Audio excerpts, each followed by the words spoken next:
जी, बहुत-बहुत शुक्रिया। देखो ऑलरेडी जैसे फोरकास्टेड था कि मौसम जो है थोड़ा ख़राब रहेगा 14th मॉर्निंग से, और ये सिलसिला जो है 15th कल इवनिंग तक रह सकता है, और इसके बगैर 17 से लेके 19 के बीच में भी एक स्पेल बारिशों का है। तो फिलहाल जैसे फोरकास्टेड है already heavy to very heavy rain, खासकर जम्मू डिवीजन के अंदर, और यहाँ वैली के अंदर भी लाइट रेन, कुछ एक जगहों पे moderate rain with brief intense showers, और बारिशें जो आज मॉर्निंग से चल रही है खासकर 4 नून के आसपास से।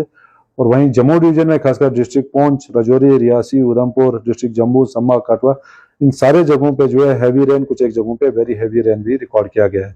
तो ओवरऑल जो है अभी फ्लैश फ्लड्स, क्लाउड बर्स्ट के इंसिडेंट्स काफ़ी जगहों से रिपोर्ट किया गया है, और कमिंग टाइम में भी खासकर ड्यूरिंग नेक्स्ट 24 आवर्स तक जो है क्लाउड बर्स्ट के इंसिडेंट्स के चांसेस ज़्यादा हैं। फ्लैश फ्लड्स के चांसेस काफ़ी जगहों पे और हो सकते हैं। Landslide, shooting stones, mud slides के चांसेस काफ़ी ज़्यादा हैं।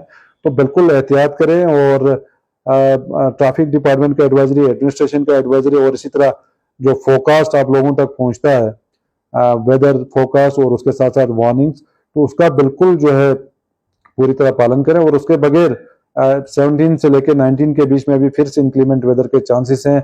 हैवी रेन जम्मू डिवीजन के अंदर, कुछ एक जगहों पे इंटेंस शावर्स की भी पॉसिबिलिटी, और यहाँ वैली के अंदर भी जो है हल्की बारिशें, कुछ एक जगहों पे moderate with brief intense showers की पॉसिबिलिटी है। तो ओवरऑल जो है थोड़ा एहतियात करने की जरूरत है। पूरे जम्मू कश्मीर के अंदर टिल 18th नाइट या 19 मॉर्निंग तक मौसम जो है खराब रह सकता है, एक्सेप्ट 16 अगस्त, उस बीच जो है थोड़ा सा वेदर ठीक रहने के चांसेस है।